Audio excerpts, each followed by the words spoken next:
Hello बच्चों, so let's see the question. यहाँ पे क्वेश्चन में पूछा गया है, identify the incorrect statement in relation to C4 photosynthesis. तो C4 फोटोसिंथेसिस के रिलेशन में कौन सा स्टेटमेंट गलत है वो हमें बताना है। सबसे पहले यहाँ पे हम लोग बात करेंगे अबाउट C4 फोटोसिंथेसिस। यहाँ पे जो C4 फोटोसिंथेसिस का बात किया गया है, इसका मतलब यहाँ पे किसके बारे में बोला जा रहा है? C4 पाथवे के बारे में बोला जा रहा है, और जिसको हम लोग क्या कहते हैं? हैच और स्लैक पाथवे। ये देखने मिलती है C4 प्लांट्स में। ये देखने मिलेगी C4 प्लांट्स में। एक एक करके स्टेटमेंट देखेंगे। फर्स्ट स्टेटमेंट में बोला गया है, cranes anatomy is an essential feature of C4 plant.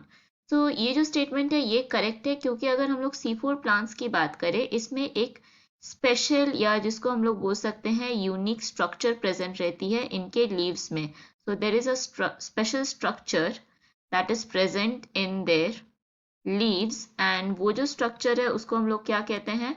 It is called cranes anatomy. उसको हम लोग कहते हैं क्रेन्स एनाटॉमी। एंड अगर हम लोग क्रेन्स एनाटॉमी की बात करें, इसमें होती क्या है, जो मेसोफिल सेल्स है वो क्लस्टर्ड रहती है around the bundle sheath cells. So यहाँ पे हम लोग लिख सकते हैं that the mesophyll cells remains clustered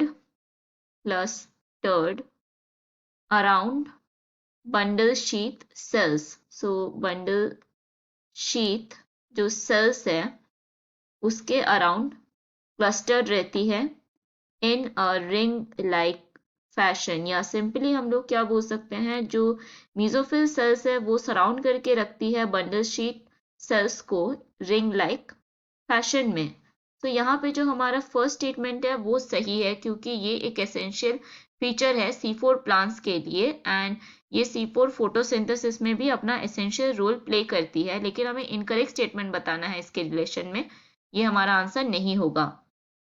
next option में बोला गया है, जो C4 प्लांट्स है they have higher water use efficiency than C3 plants. ये स्टेटमेंट भी करेक्ट है in relation to C4 photosynthesis, क्योंकि जो C4 प्लांट्स है वो ज़्यादा एफिशिएंट होती है, या इनकी जो हायर वाटर यूज एफिशिएंसी होती है, क्योंकि इनमें पाई जाती है हाई रेट ऑफ फोटोसिंथेसिस। तो C4 प्लांट्स में क्या होती है? There is high rate of photosynthesis and there is minimum photorespiration. So photorespiration इसमें मिनिमम होती है, लेकिन फोटोसिंथेसिस इसमें मैक्सिमम होती है।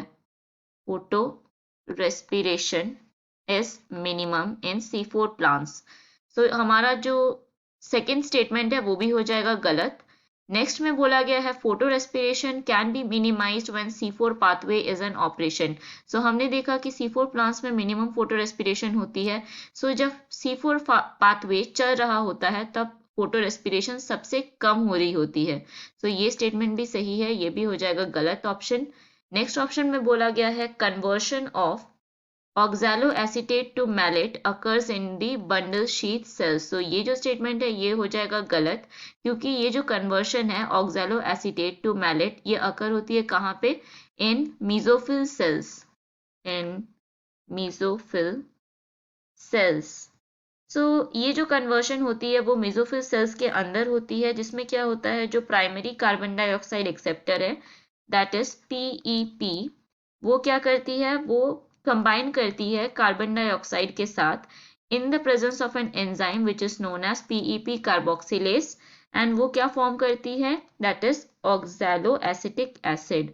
एंड इसके बाद जो ऑक्सैलोएसिटिक एसिड है वो क्या होती है, अनस्टेबल प्रोडक्ट होती है, जो कि रिड्यूस्ड हो जाती है इनटू मैलिक एसिड। सो हमारा जो डी स्टेटमेंट है वो है गलत, एंड हमें गलत स्टेटमेंट ही बताना है। सो ये हो जाएगा correct option. So correct option यहाँ मार्क करेंगे ऑप्शन। तो यहाँ पे ऑप्शन डी को हम लोग करेक्ट मार्क कर लेंगे। So hope you understood it well. All the best.